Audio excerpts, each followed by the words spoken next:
Nasal? Hello and welcome to Tim and Joel Call It in the Ring, and it's Thursday, and I'll stop talking like a weird Kermit the Frog, who was recently revealed to be oh god, there we go, recently revealed to be the Masked Singer. I think I saw that somewhere on Twitter. I don't watch the Masked Singer, so there was that. I'm sorry, why are what, we here Kermit? Again? What, Kermit the Frog? Yeah, I think Kermit the Frog was the Masked Singer on the Masked Singer. First of all, I've never watched the Masked Singer, so Nor have I. That's wow. My mind is blown. How does the guy? Wait, was it Kermit the Frog? Was the Masked Singer, or was it the person playing Kermit the Frog, but they showed him as Kermit? Like what? No, it was like the puppet emerged from within a deeper puppet, and I guess they were the ones. I don't watch the Masked Singer, and I don't even really care all that much about it. I don't know how we got here. You opened up. We're a wrestling show, right? Yeah, you opened up with your hey, it's Thursday. It's Kermit the Frog. Oh yeah, I was talking funny. I clipped the mic off the top, and I got really self-conscious, so I started talking like Kermit the Frog. Wow. Well, welcome to the show. Therapy with Tim and Joel. Well, if you want to contribute to our therapy, you know what you can do. You can hit that like button for us. It gets us out there into the waves. It gets you talking to your friends, talking about us, talking about professional wrestling. Click the subscribe. If you haven't done it yet, tap the bell. You get your notifications. You let us know that you're getting us on the air every single Thursday night, 8 p.m. Eastern, maybe 5 p.m. Pacific. Maybe it's midnight GMT right now. That'll all change because the world is weird. But let's talk about weird, shall we? Yeah, okay, let's talk about weird. It was a mixed bag this week. A mixed, it really was. Wet bag. All right, well, let's get through the first part. All right. And that is that wonderful Dynamite match with Thunder Rosa and Britt Baker, lights out, unsanctioned. Yes, a breakout performance for Britt Baker. Thunder Rosa already had her roses. She was no over. Pun intended. She was already over. She brought so much to it, and to bring a not only a great match that had a lot of hype, which was something I was very very curious. I was very concerned. Yeah, because we've seen it. We've seen so much hype lately in AEW not living up to it. Mm-hmm. This is the first one that's really lived up to it, and I'm very much a fan. It truly did. And I think there was a brief conversation about blading last week where I was ripping on Jericho and saying that his bit really didn't need it. I am not against blading. This was beautiful. This was a really special moment for it. And Britt, she got herself a damn t-shirt out of it that's going to sell like hotcakes. That already has. Tremendous. My God.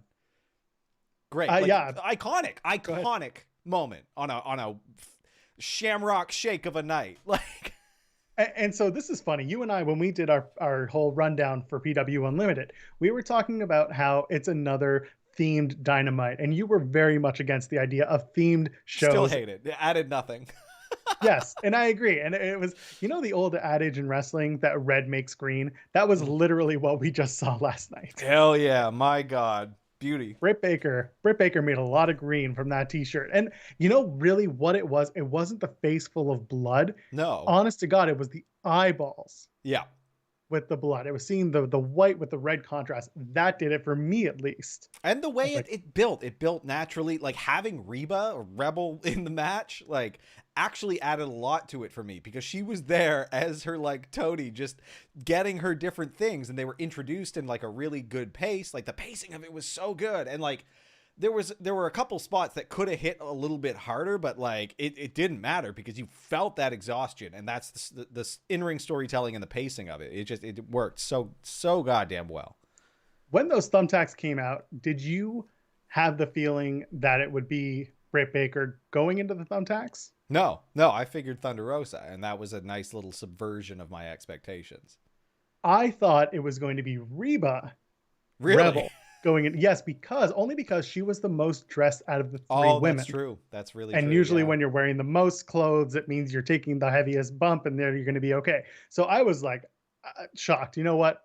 These women worked their asses off, and it was an excellent match. And after we spent weeks talking about the women's division in AEW and not being the best, I think this is really the turning point for the AEW women's division. This is an opportunity for them to continue to build on what they've already accomplished. Yeah. And the only reason that this has happened is because while they're in a building phase, they've had to pivot hard away from Japan, away from the Joshi style, which Yep. I don't think most North Americans really understand yet. So you can look at Maki Ito as a good example of I that. told you People, I'm not a huge fan. Like, it's a different style. It's one yeah, that you're not acclimated to. Therefore, you are not fully aware of what each character is or how they wrestle or what the expectations are of a Joshi wrestler. Maki Ito is very popular because she's almost attitudinal, but she's also a loser. But yeah, people think that she should be winning and a badass like a Stone Cold because she gives the middle finger and because of things the like that. social stuff. Yeah, yeah. Yeah, so I think there's room for Joshi, but like I was saying, the American audience and North American, because we're Canadian, we need to understand what Joshi wrestling is, and for AEW to have to pivot to the North American wrestlers that are available in the time of a pandemic, for God's sake, that really elevated AEW's women's division in the time that they've had. Yeah, and their roster is just so deep. They've got so many places they can go to it, and like, just look at, like, Jade did her first singles match debut, and it was a squash as expected, but like, she looked good in it. I like her finisher. She threw a mean looking German with the kip up right after, was fluid. Like, she's got a great look. She's got a good character. Like, it's going to be interesting now that they have a few, like enough women now that have been built up and are over, that they can actually run a division. Because, like, they tried to introduce some people and it didn't quite work. Abaddon didn't quite work. Like, the character still needs a bit of tooling, but like, now you've got Hikaru Shida, you've got Nyla Rose, you've got Jade Cargill, you've got Britt Thunder Rosa. Like, there's enough people there now that it's really an interesting division. And Big Swole, who's still waiting in the wings, and a good character and a great in-ring performer. So Bringing in Thunder Rosa proved to be a massive get for AEW, and she's not even under contract. That's the whole thing. And shout out to Mikey Ruckus for that theme, because like, it's good. It slaps. It's very good. Yeah. But bringing her in was a massive help, especially again during a pandemic where she's running Mission Pro Wrestling, which is I think it's all female wrestling, and she's bringing in the talent that she knows and works with and trusts. And to do that, it helps you bring that division to prominence. It helps you build them. It helps give those women who are learning on the indies an opportunity to work on TV. Going back to Abaddon, she was on Dark Elevation this past week. Now it's going to be all the same show. In my brain, Dark and Dark Elevation, I'm sorry, are going to be the same until they give me something different. I didn't know they were different. They're supposedly different for whatever reason. Okay. I'm sorry. I don't have the Dark and Dark Elevations lore down yet. Abaddon was on one of those two and was apparently very well received. So good news on the front like there's those characters. There's meat there. It just needed some more work from where we had last seen it. Well, I had last seen it anyway. No, that's fair. And you know what? Both women were trying to kill each other last night, which looked great. Like you said, it built properly. And what I love was the finish. Not just because of the brutality going through a table, but the outcome having Thunder Rosa win. That's great. The face wins. Everyone's happy. But Britt Baker's win-loss record remains the same. It's untarnished. So she remains 4-1. So when she goes after that women's championship, it'll still look good. When does she go after that title, Tim? It's got to be soon, I think. Like, just pivot. Like, this was the finish to this feud, right? Like, has to be. They've got their 6-person thing that I don't think is going to carry on longer than it did, right? Because Ryu's gone, right? But yeah. All the Japanese women seem to have gone back, except for I think Riho is still here, but So anyway. Again, I'm looking for it. It could be Double or Nothing. That's at the end of May, though, so there's a long time to build that. Could be earlier. You could do the Mania Week Dynamite. We keep kind of going back to that as a big show potentially for AEW. Yeah. So that was the main event going on. Just to put a wrap around, we won't go too deep into Dynamite, but the Pinnacle. Yeah. I like it. I like it a lot. MJF cut a tremendous promo, I think. Tully did a good job. It went on a little longer than I would have liked, but it did it satisfied my curiosity. Like, it set up a new stable, and I think that they did it in a pretty cool way. I still think it's funny to me that they're like the bad ones in this, because I can't for the life of me muster an ounce of sympathy for the Inner Circle or Chris Jericho in specific. but yeah. I totally understand it. I said the same thing, and I know you saw it. I Yeah, said yeah. they are the good guys because they took out Chris Jericho, and that's always good news. Looking at this group, Sean Spears is obviously the standout, and not for a good reason. He's the guy who has both the opportunity and the disadvantage because he needs to be something bigger than this chairman gimmick that he came in with and is trying to recreate. Yeah, yeah, where he grabbed the wrong chair or was Where he, passed to the wrong chair. But yeah, like whatever he said. he's not the pinnacle of anything. Like he's lost. I don't know what his win-loss record is because unlike AEW, I don't care. But I assume he's lost more than he's won, unless they were just doing that loaded glove thing to pad that record. But he's got to shine. He's got to become the pinnacle over the next few weeks for me to really buy into that, I think. Or they feud and kick him out because he's not as good as the rest of them.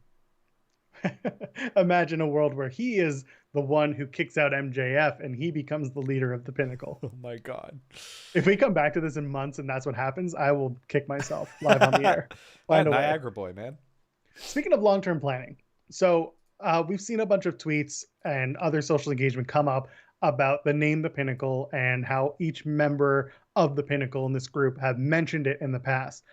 I want to know, just according to your thoughts, do you think this was some elaborate long-term planning, or do you think some people pointed it out and the wrestlers found it on social media just like they had been pointed to and they ran with it? Yeah. I don't know. People want to give AEW these long-term storytelling things a lot, but it's like, it's so subtle to the point where like, I'm not picking up on it at all. So like, cool if it is, they're doing a good job of it, but they got to do more than just hint at things. It's I don't think that's enough to really like be proud of it. Like, it's fine. It's just like, if you're going to tell a story, tell a story. Like it's like film where it's like, show me, don't tell me. So if like 90% of your your deep storytelling is happening in subtle wink wink nudge nudge kind of commentary or like a word here and there, that's not good storytelling for this medium specifically. So I understand. At the same time, and again, I'm not bringing this up because we're here to shit on AEW. That's not what we do. We're mostly talking about the positives. Yeah, they're doing well. And there was a time when we wouldn't enjoy certain things about it, but as the company has figured itself out or continues to sort itself out, I bring it up only because it's a good thing and a bad thing. It's a great thing because it gives the opportunity for these wrestlers to tell a story that they maybe never even saw existing before, that they can enter into their lore, if you will. No, like that's such a good thing about social media, that people can do that like all the time, and they really should. They should have someone just like scrolling through Reddit looking for opportunities to pick up on. I know a few podcasts I want to say like real play D&D podcasts where like the dungeon master would go through Reddit and things like that and be like, oh, that's a really good idea. That is where I'm going to take this now. Because why not? And then it's an act of like collective storytelling beyond even the table or their insular community. Like, you've got the fans directly involved, and you don't ever really want to tell them that, because then you're going to just constantly get bombarded with bad theories and ideas. But like, if you can mine the gold subtly and just insert it into your product, like that's just savvy in my mind. So I hope they are doing it. You basically just conquered the negatives for me. Yeah. And it was, you do have to mine for the gold, and there will be a lot of not so great theories out there that they're going to have to kind of work around and disregard as it comes at them. Yeah. So, and that's all you do, is you just never admit to it ever. That's right. And meanwhile, something you don't want to admit to is not liking this video or, not subscribing to this channel. That's shameful. You should be liking this video. You should be tapping that bell for notifications and getting on that subscription, because we're here, we're live, and we're here for you, and we like talking with you. Hello to our friends in our live chat. That is always fun. You can come and get it here. And then I have Clayton here saying it's confirmation bias. If one prefers this company over the others, they'll give them more credit than they sometimes deserve. And I agree with that. And right now, we're not necessarily going on confirmation bias. We're more just kind of pulling at the strings of whether or not it's a good thing or whether or not this is something that really exists in the AEW sphere.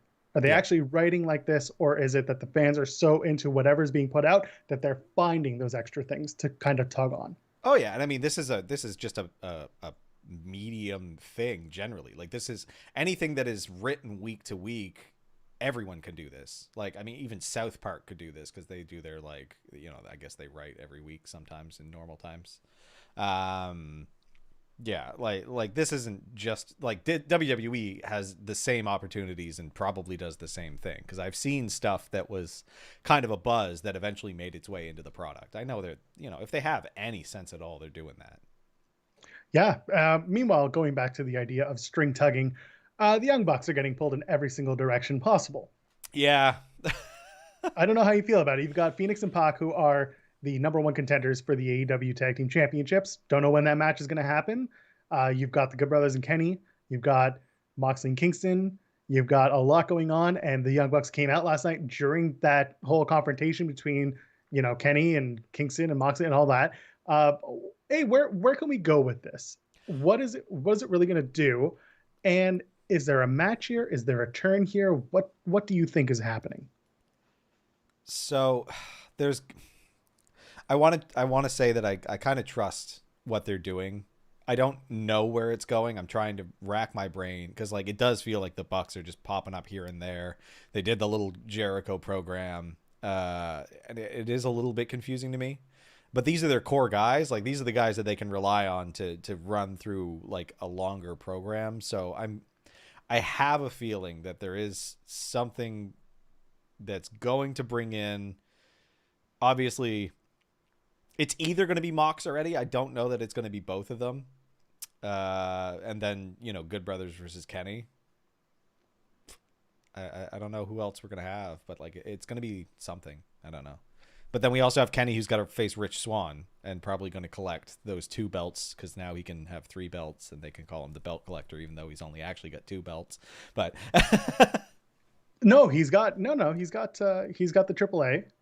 Oh, I forgot about the AAA one. Yeah. He just doesn't wear it. Is he allowed to wear it? They've mentioned it. He's worn it on TV. I'm pretty sure at least once on AEW TV. Yeah, I think you're right. Yeah. But either way, I mean, yeah, you can. What do? You have the Bucks turn, reestablish the Elites. No, like I think it's going to be them as faces because like we've done that enough. Like they've jumped kind of between as like tweeners for a while now. Like it feels like with the end, well, not the end, the Dynamite before the official end, they had solidly ended as faces, but I don't know. Yeah, it is the problem with the Bucks right now is that they're straddling the line. Whenever they're with Kenny, they do something bad. Whenever they're with others, they are the good guys. It's a strange line that they're trying to toe. And I get the idea that you get along with some people better than other people, while those other people are doing bad things to the other people that you like. Like I get the shades of gray. It's just there needs to be a little bit more on the Bucks, in my opinion, that gets them a little firmly placed on the depth chart. Yeah, because like Kenny and the Good Brothers like are tremendous douchebags. Like, and having Don Callis as their mouthpiece fits so well because it is just a stable of douchebags. And like Kenny with his bad dancing and like his blazer coming out. Good. Did you good see healery? But there was a video of someone that posted Kenny doing that entrance, that stupid dance, not at all in time, with Io Shirai's entrance theme in the background, and it hits. And it actually, yeah, that's it. He had it in the headphones. It was like perfect. Very good stuff. Yeah. And we're moving towards Kenny and Matt Sydal next week on Dynamite. So I guess the question becomes who gets involved in the match. I assume again Good Brothers, and then we get the Bucks again getting involved. So we'll see. That was a dark elevation moment. Tony Khan came out and did a whole like spiel, being like, "You're facing Matt Sydal next week because you can't do anything right." It was a whole. Go watch the video. That's all I can say. It's very funny. You get to squash this guy again. There was a whole tomfoolery. I watched, honestly, I didn't get through all of it because I was like, I can't right now. There's too much stuff. Speaking of too much stuff, WrestleMania tickets are on sale. Oh my god! We're gonna wait. They are on sale now. Pre-sale started today, and we're going to get to that in a second. So first of all, Okay. we saw on Monday on Raw that they were announcing that tickets are not going on sale Yeah. on the Tuesday. So it turns out that they went on sale today on pre-sale. They're on sale Friday. Part of the reason being they wanted 45,000 people per night at Raymond James Stadium. They've now cut that down to 25,000 per night. And they'll be handing out masks and they'll be doing temperature checks. They're basically doing everything that they can possibly do to maintain the best protocol possible. I see the look on your face is not a very happy one, and I agree with you. It's The US is Florida. Who also ahead in cares? terms of vaccinations. I'll give them that. Yeah, but they're not just It's bringing still in vaccinated people. I agree with you. Again, I'm not trying to say yes or no. I don't love it. It's an open air stadium. They are doing seating in pods, 1 to 6 people. They're not allowing for resale tickets unless it's the singles. So again, going from 45 to 25,000 is much better. They're not a UFC event running in an indoor venue at full capacity like the Yeah. UFC decided to do in Jacksonville. Florida. Insanity. But this is what's actually really interesting to me. Now, if you go on Twitter or anywhere on really any of WWE socials, they have a bunch of pre-sale codes. A bunch of pre-sale codes. So for instance, when you and I are trying to get tickets for a show in, say, Toronto, usually the pre-sale code is something like WWE Toronto or SummerSlam when it was that pay-per-view. This time you have pre-sale codes that are including Kofi, Natty, Tweets, Awesome, The Boss, Rollins, Queen.com. When you see those, what do you think when it comes to a pre-sale that they might be trying to do? There's so many things that come to mind from this. I don't know that I'm going to get what you're hinting at. I'll tell you what I'm hinting at. I think that they're trying to get a few data points to show popularity for certain wrestlers. Social reach. We are perfectly aligned. Yeah, and okay. it's an affiliate. Yeah. I think that they're trying to do an affiliate program. Gross. I mean, we knew merch sales affected a lot, but yeah, let's just add another layer into that, I guess. I mean, it makes sense to me. It's a great way for them to understand who has the furthest reach. I mean, again, these names, like you've got Kofi Kingston, it's Natty Neidhart, Miz, obviously for Awesome, Sasha Banks, The Boss, Seth Rollins, Queen, Charlotte Flair.com is when I went to the WWE website to look up the SmackDown preview. Yeah. That thing came up on a pop-up. Yeah. And I was like, oh, okay, that's strange, but I know I get it now. This is where people are finding their tickets. Tweets, obviously, from the WWE social accounts. Man, who are they following? It's data collection. King. Holy hell. It's funny how much this has come up this week alone for me. Because I mean, obviously it's constantly being talked about, like, but I'm just seeing so many interesting things that people are doing now. And no one cares. Everyone's just like, take my information. Here, like, take it. I don't care. I got nothing to hide. And it's like, well, until you do. Until you do, exactly. I don't know what's going on with resale. I know I mentioned that they'll only allow seats of, certain pods being resold, but people are buying tickets, man. I went on earlier. I sat in the queue. I went, put a looky-loo in, and I saw, not a lot of seats, but it's pre-sale. So the rest is going to be open up. And we'll see. It's fun. Whatever. It's all an exercise in whatever. It's Florida. They've operated. They've run. People have died. People have lived. Things will go on. Drunk people won't give a rat's ass about masks. I can tell you that from so much experience. Like, if you sell alcohol and you give out masks, the masks will not stay on in any meaningful way. So this past week, Jimmy Van from Fightful had said that the Super Bowl did not become the super spreader event that people thought it would. It didn't. So we do have to give at least a little bit to the people who are going to go and hope that people, adhere to social distancing, wear the masks that are provided. That's another big thing. If you provide a mask, that's a keepsake. Yeah. That is something that people are going to enjoy, having. It's merch. It's helpful. By the way, do you know why I was on that show? Do you know why I was with Jimmy Van? No. Tim, I'm the new Fightful champion. The hell you They gave me a championship belt and everything. Go on my Twitter. One more thing to go to your bloody head. Oh, it's a wonderful feeling. Let me tell you, won a big competition in Rio. My God, there we go. I will say, you looked like a douchebag heel. It was pretty good. You were strumming that baby. It was something else. I do it for real on twitch.tv/Joel Pearl. Yeah. All right, let's talk about Raw. Do you want to talk about some green slime? You can't do that on television. First of all, before we get into it, I want to shout out all the cross-generational tweets that came from that segment. People What? were shouting out like Nickelodeon. Oh People were yeah, shouting out yeah. like Slime Zone. They were what was the one in Canada in the Uh-oh. 90s with Wink Yahoo? It was I had You Can't Do That on Television, which is an Yeah, 80s yeah, show. yeah. Not that we're not that far apart in age, but I just think of that because of Alanis Morissette. She was popularly on that show. So yeah, that's the green slime. Come on. Come on. You gotta love it. Okay, I love the green slime. I think that's funny as hell. Seeing big gooey Braun is great. What was funnier and weirder to me was actually the promo that preceded it. Like the back and forth that they had. Yes, go ahead. I feel like the writer's room was just like trying to challenge themselves on a few things, because like I don't think I've heard a single promo contradict itself or put as many cliches into one segment as that was. Like, what the hell is coming out of Shane McMahon's mouth half the time? And also Braun, who's like cliche after cliche after cliche, like idiom. Like, Fair. it was impressive, like legitimately, because like why is Shane McMahon saying he would never bully someone and then being very much an obvious bully and then bullying him? Like, and also I don't believe that Braun Strowman was ever bullied. You're 6'9" and 350 pounds. He was bigger at one point, and he was bullied. Like, was this made for a different wrestler and Braun had to step in? Could you imagine? You know who he was bullied by? He was bullied by like the 4'10" girl who was like super popular and everyone loved her, and she just thought Braun was the biggest dickhead. Yeah, so she bullied him. You know what? Maybe this was supposed to be Lars Sullivan.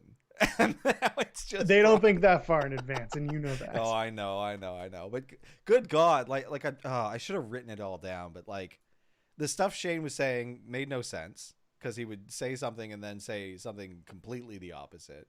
And Braun was just constantly saying weird cliches. Yeah, no, it was bad.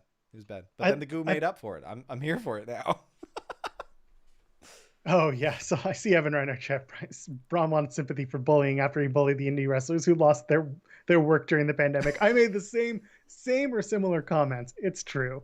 The man, it's a walking contradiction. With Shane, I kind of like that he went a little weird with his with his back talk. Basically, it builds your heat. It's a very strange way to build it, but I get it. I love the part where, didn't they say he was Ivy League educated? And he like went to Boston College or some shit. Yeah, it's like what? Like, none of it was like, it just didn't follow like who Shane McMahon is, and then like the stuff he was saying to Braun didn't follow. It was like, when did we start thinking of Braun as like especially unintelligent? Like, yeah, exactly. I'm being asked where the Fightful belt is. The physical championship is kept in a safe. I live in a very rough part of town, taking extra precautions. So there you go. I love nice. You know what? Shane comes out, he does the whole routine with like, match like this, you gotta get ready for it. And he gets out and he does the hopscotch. And he's winded. My favorite thing is that he's doing this and he's already winded and sweating, which is just perfect Shane. And then next thing you know, they do the whole spot where he Strowman's running around the ring, and then he gets smacked with the camera. And I'm like, oh man, that camera had like a day left until retirement. Yeah. And then next thing you knew, the green slime after the big top rope elbow. Yeah, I love that he had to grab the buckets one at a time. Like, it was so drawn out. I was like, well, I mean, the thing happened. Like, you're just going to get more, and the same thing is going to happen. And then Braun's on the ground, like rubbing himself in. It's just, this is you gotta get yourself covered. You know what? Sorry, I'm gonna point out, because Clayton in our chat makes a very good point. He says kids that are larger than everyone else absolutely do get bullied. If they act out with violence, they get punished. I agree with that. He's absolutely right to make that assessment. I was a bigger kid growing up. I couldn't do anything because I would get looked at as a big bully myself. Fair. So fair. I get it. Yeah. I don't think Braun got bullied, but I mean, neither do I. It's just and then yeah, so he's dumping all the green slime, and all of a sudden, stupid is Braun. That which he barely got out. He was like like struggling to say these cliches, and he really wanted to do it. He didn't give up on it. He made damn sure that he said those cliched lines. Like It was perfect. And again, we go back to at the top of the show. We're talking about red making green. Did green make green for Raw? I mean, No, got us talking, that's for sure.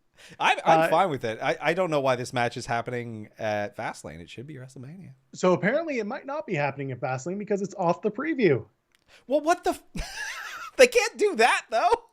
I think they'll do a confrontation at Fastlane that'll get them to Mania.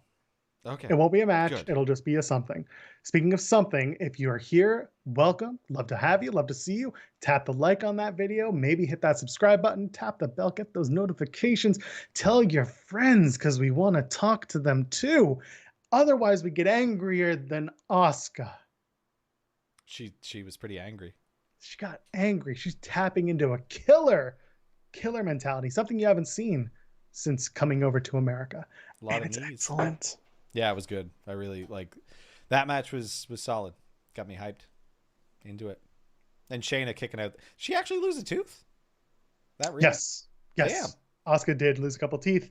There was talk about a concussion. Don't know if that's actually true or not. But regardless, Asuka was cleared and back in the ring this past week. It was a quick match, 3 minutes, hard hitting. I mean, at one point there was a knee to the face of Shayna Baszler.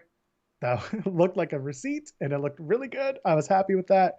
Which is, I mean, there were a lot of knees. Not all of them looked that good, but yeah, there was that one that was just like. Argh.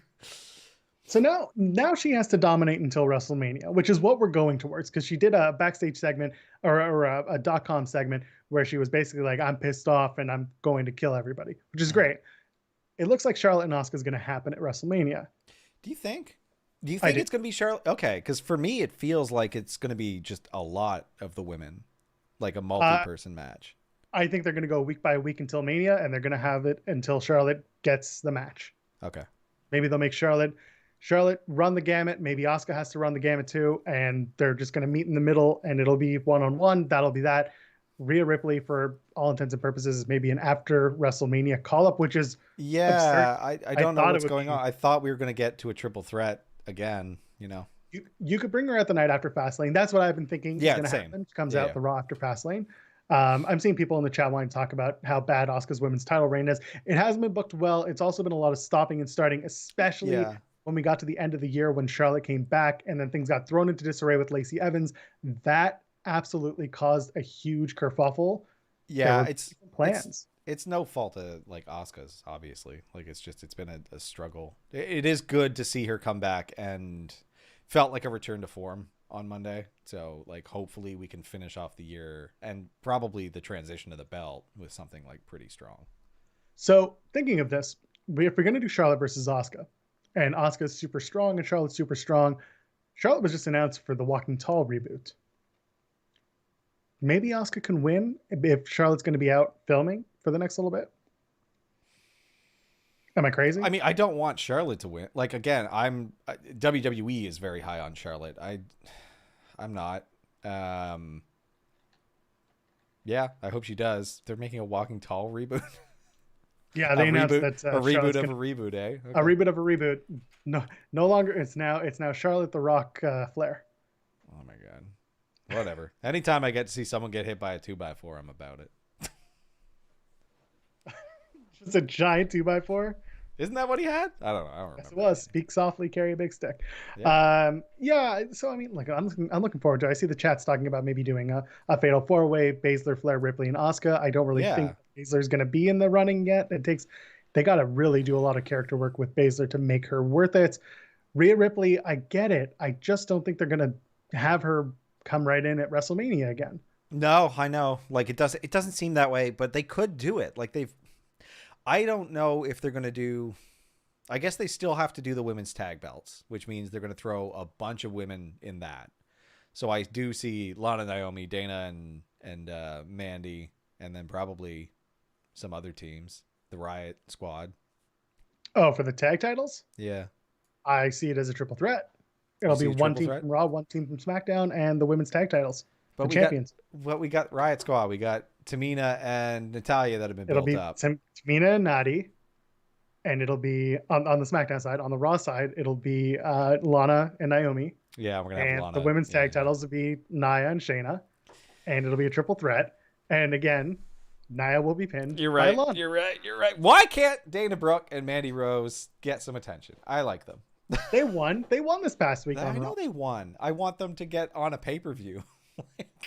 They'll get there one day. Yeah, even as singles competitors, like I said, there is room to throw like a multi-woman match at the Raw women's title, but I guess that's probably not what they're gonna do. We're gonna get Charlotte.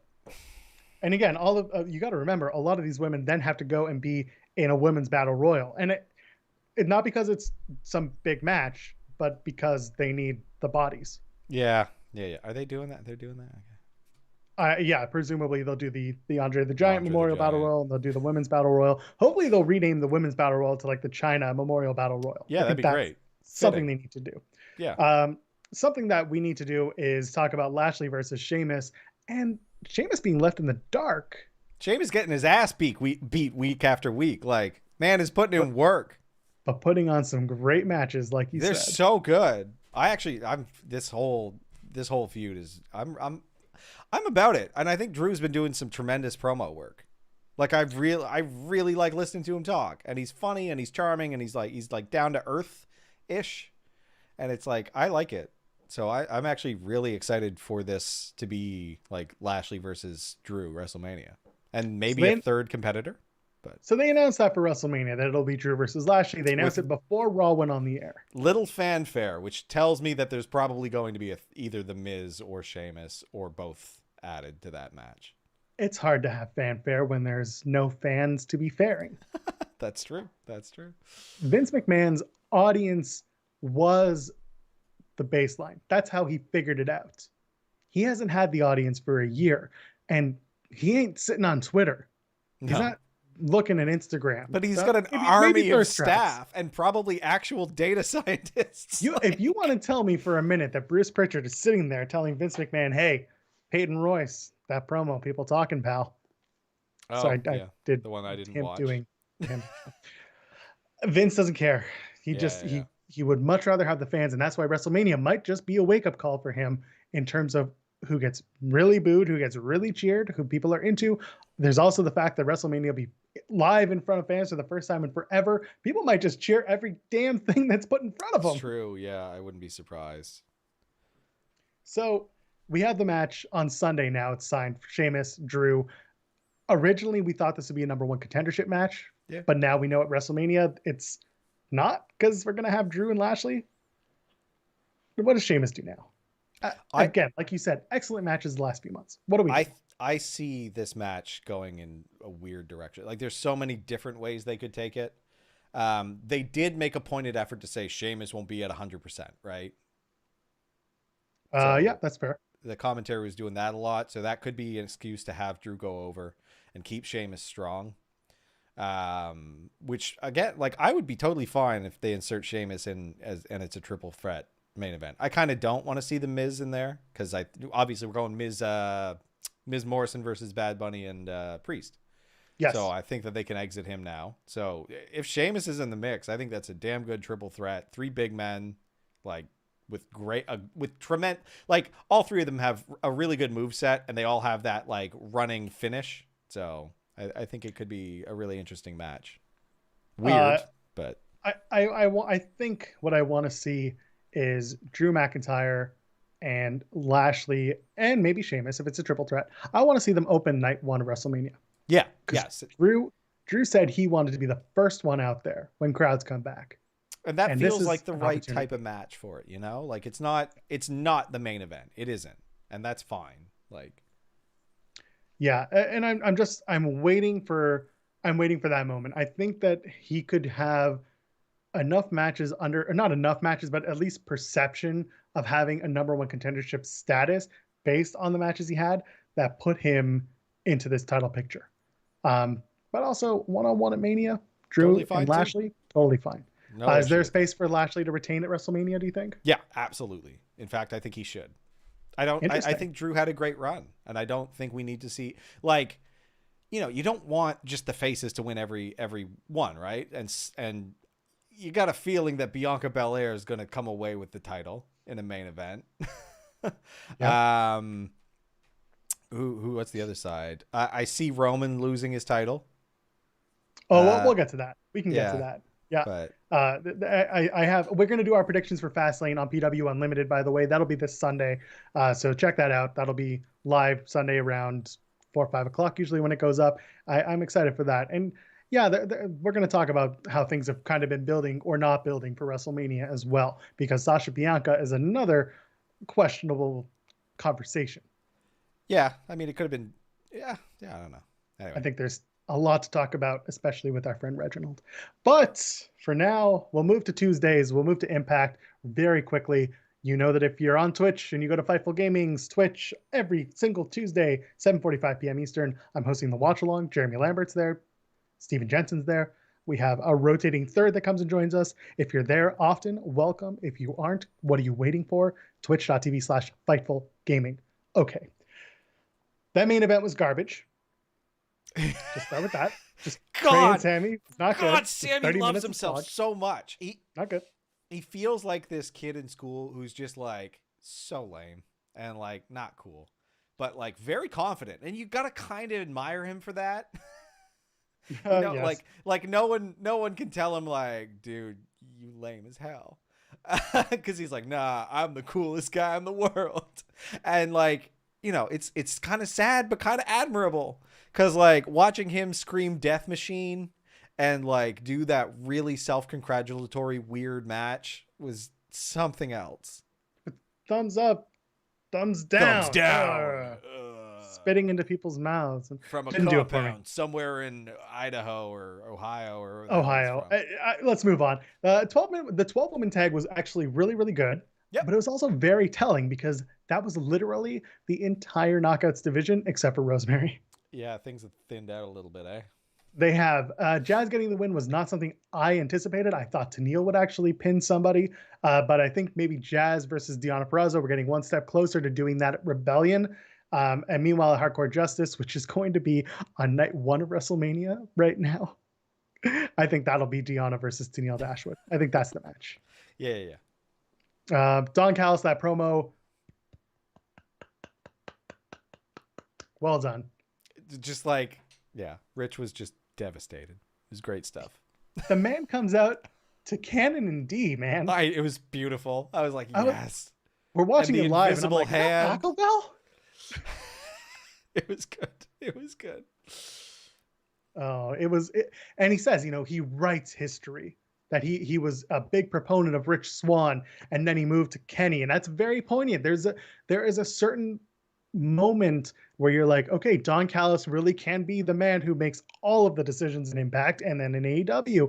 So I guess if Don Callis walks Kenny Omega down to the ring at Rebellion, who walks Rich Swann to the ring? Scott D'Amore. I think that's too on the nose. Tommy Dreamer. It's Tommy Dreamer. That's actually after he showed up and after he wrote out the entire Hardcore Justice card. It's going to be Tommy. Willie Mack's another name that popped up because they had a backstage segment that looked really good. Made it feel like Willie Mack's going to turn on Rich Swann. That promo was a little telling to me. Maybe I'm wrong. I don't know. Give Willie Mack some love. Honestly, anyone other than Rich Swann. I find Rich Swann corny as hell. And I hate his entrance. I hate it. I love it. I hate it so much.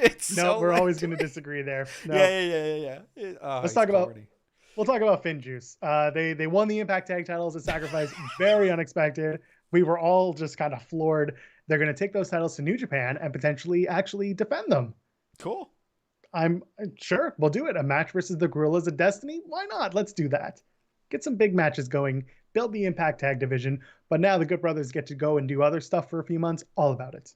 Yeah, same. I mean, it was kind of funny that they're like, hey, we don't have tag titles. Now we got to book this thing. Like, what are we going to do? And then they have a title match next week. And I was like, oh, well, maybe save that. Maybe save that one. But all right. And then they're going to also defend against a team from MLW during the WrestleMania weekend, which is great. So again, lots going on for Finn Juice with those Impact titles. Great. As long as they defend them and they put over the company, I think they're going to be okay. Yeah, yeah, totally. Speaking of being okay, Rhino joins Violent by Design. Yeah. I didn't expect it. I loved every second of it. I mean, Heath Heath's is out, now, so yeah. well, now Heath is on the internet asking Rhino to call him over and over again. See, they're doing it right. They're doing it right. That's a good bit. Oh, there you go. And Evan in our chat is saying Finjuice were using their Impact theme during their entrances during the New Japan Cup. So that's Sweet. excellent. Very big fan of that. And you know what? I'm a big fan after we spent weeks, I swear to God, weeks talking about Myers and Cardona being like just boring and ready for it to end. It took a good turn this week. Yeah, it did. All it had to be was Brian Myers being like, hey, I don't want you to be on my show. I want to get out of your shadow. I want to be on my own show. Cardona followed Myers to Impact. Easy. That's all. Yeah, it's good. That's a good way to tell it, and we'll see. Hopefully, they can squash it a little bit. But I'm very much into it. I'm just ready for that to happen. Get on, become a team again. Who knows? Maybe that's it. I said them versus the Wolves on the Impact watch-alongs that we're doing. There's plenty of time. We'll figure it out. Yeah. Like, yeah, there's room there, and they can actually have a story where Myers isn't being a caricature, which is what I appreciate. And Matt being like, yeah, dude, we're buds, like, because they do a podcast and stuff together, don't they? Like, yep. This is like it's too, you're too out there. Like, and obviously there's a separation. Like, I'm not mad that Dexter Loomis has like an Instagram where he's a normal human being, like, but like they do a podcast together, what? and they're like, yeah, I'm sorry, man. He's a nice guy. He seems really cool. No. I mean, he can't post himself like eating people or whatever. Fair. But yeah, like their brand is too fused to have it be like too combative. So I think this is a good way to tell that story now. Speaking of stories, are you ready, Tim? Yes. We've been talking about it forever. Mm-hmm. The vacation. It's here. Oh, I've been waiting for Walter's Florida vacation. Oh, he's here. He's getting some sun. I've been telling you guys, he's been tanning, putting the oil on it. It's just, I mean, he has objectively not been tanning. But very, very, very pale, very white baby man. Yeah. Shout out to Tom Stout from PWT Talks NXT. Walter looking like Fatty Arbuckle. He does. He kind of does. Kids, if you've never looked up Paddy Arbuckle, now's your chance. Go look him up. You tell me I'm wrong. Tell Tom that he's wrong. Go follow him at Tom Stout. And listen, I am excited. I just wanted to see Walter show up. It was inevitable. Him versus Tommaso Ciampa is a match that I wanted to see that I didn't think I would see. No, yeah. I thought it would be Balor and Walter like we were expecting from TakeOver UK Dublin. Sure, this is great. I'm going to see chops. I'm going to see two men beat the crap out of each other. And I didn't expect, of all people, Timothy Thatcher to be the one who couldn't make it last night. Yeah, that was a surprise. Out of the four people, he was the least expected person to be out. They're around all of these people. It is what it is. Yeah, we're being asked if Ciampa and Walter will be UK title. I don't think so, because they actually announced on NXT UK that they're going to do a prelude show on the Tuesday, the 8th of April, and Walter's going to put up the UK title against Rampage Brown. So unless they have, it'll just be weird. I don't think they're going to put the title up on the line. And if they do, sure, but I feel like it's kind of telling in terms of both nights what could happen. Wait, when's that match? April the 8th is TakeOver, and not TakeOver UK, but they're calling it NXT UK. Is he going? Is Walter going back and forth? No, it's pre-taped. It's pre-taped, so he might drop the title. No, but No, because one is night one and one. It's just the timing is weird. Okay. Rampage is winning the UK title, so no, we'll find out. I know they're trying to build Rampage, but time will tell. Find out. Do we want to talk about another outbreak in the PC again? It threw the show off. If it didn't throw the show off, I would say I don't care. But it kind of it made the show a little bit odd, especially competing against the one they had to.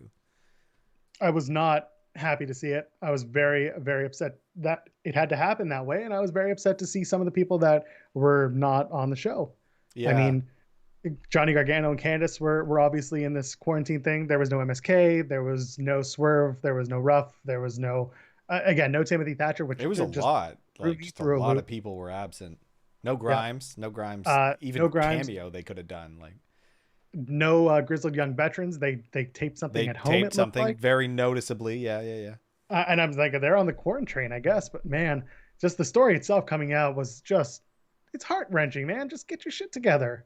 Yeah. You got a whole group of athletes who don't want to pay attention or don't want to do anything and tell them, "Oh, we're getting tested 3, 4 times a week." Not enough, man. You're there every day. Yeah, tests don't cure it. Anyway, I don't know. It is what it is. Like maybe Casey's running around licking everything. I don't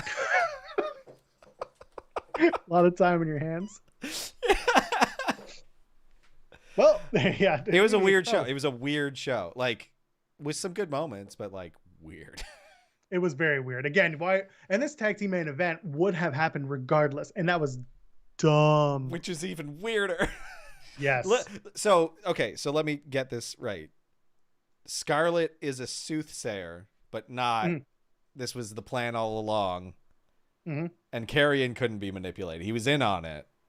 And they were just going to beat him up because he's a tag partner. And I guess. Okay. It's awful. Yeah, I don't know. But you know what I like about it? It means that Cross can lose at TakeOver to Balor, and Cross can go up to the main roster. Whoa. What? Yes, Cross.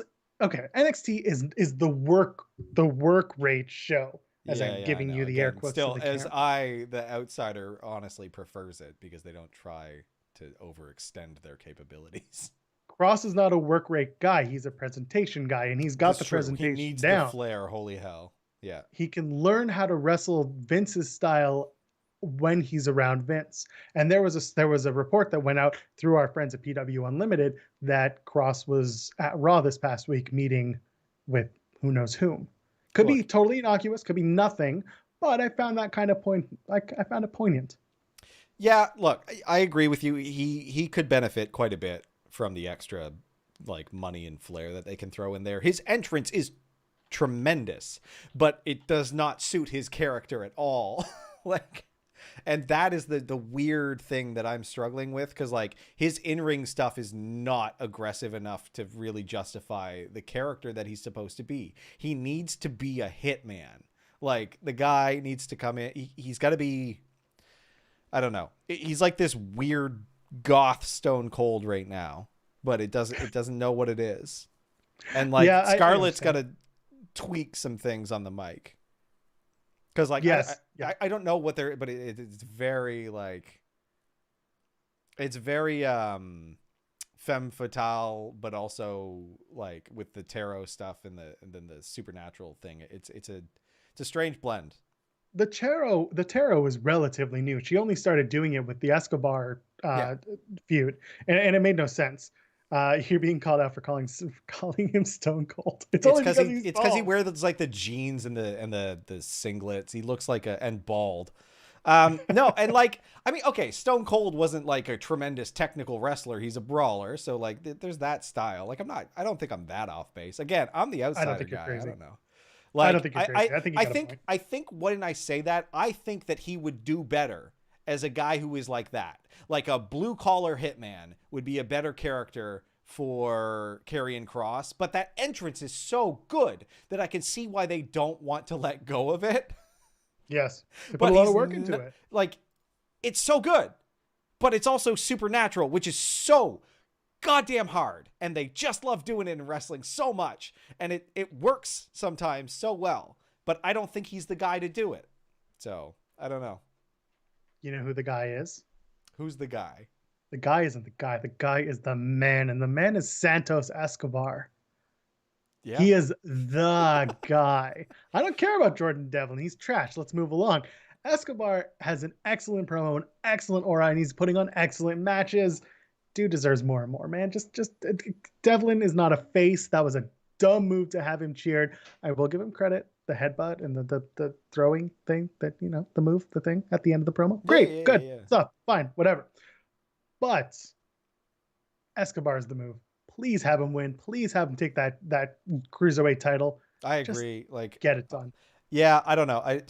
Not a big fan of Devlin. I don't know him too well, so this was kind of my first introduction to him. He looks exactly like a guy I know who's like, it throws me off. So I'm already coming at it. He's coming at a disadvantage to me, and he just not doing it for me. It's fine. As we come down the turnpike, Dakota Kai and Zoe Stark had an excellent match. It wasn't planned, and it happened. They had the match. Again, having Stark lose the match was fine because you know what happens next. Io Shirai comes out, takes everyone's mind off of it. They have that stare down, Io and Raquel. Io sidesteps Dakota Kai and just ignores her. It's a big moment. That like 3-foot differential between Io and Raquel was just phenomenal. You don't even think about the fact that Zoe Stark lost her match. No, it was fine. Very like, well done. I mean, and different stories, right? Like, not every new face has to come in and steamroll. Like, you can have some losses on your way up. It's all good. Still be imposing. Yeah. Is there a breakup on the horizon for Dakota Kai, Raquel Gonzalez takeover afterwards? What do you think? It didn't seem like they were doing that. Like, it seemed like they were going to go that way, but then Raquel's like, I can get behind that. And then they did their little forearm bump. And I think they could keep them together if the plan is to keep them on the same brand for the foreseeable future. I think it's a good idea to keep them together because they just introduced 2 women's tag belts that they kind of have to keep the roster robust for. But they have so many women. They really do, actually. They do. They absolutely do. I'm just saying it's WWE has this like thing where they very rarely have enough tag teams since like the early 90s to actually satisfy the tag team division. And, they don't need to always be wrestling as a tag team to be a tag team. Like, just keep that in your back pocket so that you have options when you're looking to write something. Yeah, exactly. Speaking of options, you have the option right now to like the video, subscribe to us. You can tap the bell, get those notifications. Get us on Sunday on PW Unlimited when we give our Fastlane predictions. Finally, from NXT, Cole, Kyle O'Reilly, Roadside Assault. Yeah. You like Roadside Assault? It's a good bit. It's good. It builds things up. This is going to lead to like a great match at Takeover. And like the hype is real. They have to do those. I like when they do the outside the venue spots for these big matches. So like, I think that was an elegant piece of writing. Good job. What do you think the big stipulation is going to be? Even something is like a street fight feels like a street fight. It's not match. bad. Yeah. I have a feeling it'll be loser leaves NXT. Might be time for that. Could be. And Adam Cole loses, looks up at the lights. Goodbye, baby. Show up on SmackDown. Happy to do it. Yeah. I love me some Adam Cole. let's dip into SmackDown where I love me some Big E. Holy hell, he's taking this ball and he's killing it. It's so good. Loved this it. Singles run is tremendous. Very pleased. God, he's good. God, I love Big E. Looking forward to the match for Apollo and Big E on Sunday at Fastlane, where we're going to run that down. Speaking of which, tomorrow night, Edge versus Jey Uso. The winner of the match becomes the person at ringside, the special guest enforcer for the Fastlane main event between Daniel Bryan and Roman Reigns for the Universal title. First match for Edge on SmackDown. First match for Edge on SmackDown since 2011 when he defeated Drew McIntyre. Damn. Been a while. What's Edge? What is Edge right now? I don't know. What I don't get is why they're doing this will they, won't they? Like, is this going to be the triple threat? It feels like there's definitely going to be a multi-man match. I just don't know if it's going to be the Raw or SmackDown title. So, I have a feeling that tonight's going to be a good night. The feeling is that Edge wins. Edge goes on to Fastlane to be the special enforcer, and he costs Daniel Bryan the match. And Bryan gets himself into that Mania match, and it becomes a triple threat. Yeah. That's what I can see happening. I would love to see that. I'm thinking fans made the big difference here, the big decision, where they're just like, we need that yes chant, baby. This is like one of Daniel's like later runs, and this is one of the most over guys in WWE. Like Edge, he's been away. There's a lot of younger fans who like... So that's what I was going to say. Is Edge really a big name in 2021? Does his name still resonate with the crowd? And there's I think a lot they of just back and don't forth know. in that. Yeah. Because like, I mean, I love him. It was big when he came back, but like, You don't know. It's been a weird year, and you don't have that. You don't have that well to draw. You don't know. You don't have the sample. I can't. Yeah. Struggling for the word, but like Tomorrow night, you've got Nia Jax versus Sasha Banks for the SmackDown Women's Championship.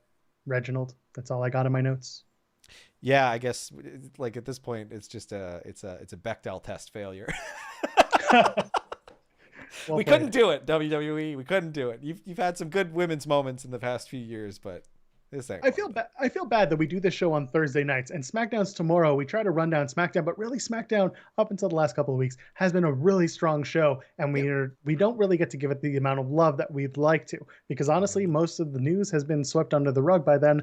But then we kind of catch up to it when we do a pay-per-view. So next week, obviously, we're going to be talking a lot about Fastlane and what happened and all that stuff. So I'm looking forward to SmackDown tomorrow night. I'm looking forward to just all the amazing stuff that's coming through the pipeline with WrestleMania season. It's one hell of a time to be a wrestling fan. Always is. Always is, Tim. Always. There's so much, as you said earlier, and I've said every week since we started. Yes. And until then, where can the kids find you on the internet to banter about this wrestling? Oh man, kids can find me at Tim Stone P, TIMBSTONEP on Twitter, which I just recently reinstalled onto my phone. So if you at me, I'll actually look at it. Everybody go follow Tim. He's an excellent follow. He's fun. He's funny. He's good stuff. Go like Tim. You can find the show at Tim and Joel Pod. We're Tim and Joel Pod everywhere, including the .com, including the youtube.com/Tim and Joel Pod. If you're here, you like the video, you subscribe, you tap the bell, you did the whole nine. You tell your friends to tell us, you share the links, we get them out there. We want more people to engage with us, and we appreciate those who engage with us tonight. That's great. We appreciate you guys. We want to be a good show for you guys. We want to have that positivity for you. So you know what? You can find me at Joel Pearl, JoelPearl, twitch.tv/Joel Pearl. I'm going to go there very shortly and play some video games and banter with y'all. So maybe come and find me there. And until then, enjoy Fastlane. Enjoy your weekend. Enjoy the rest of your week in wrestling. Enjoy everything. And ladies, gentlemen, friends beyond the binary, we'll see you next week.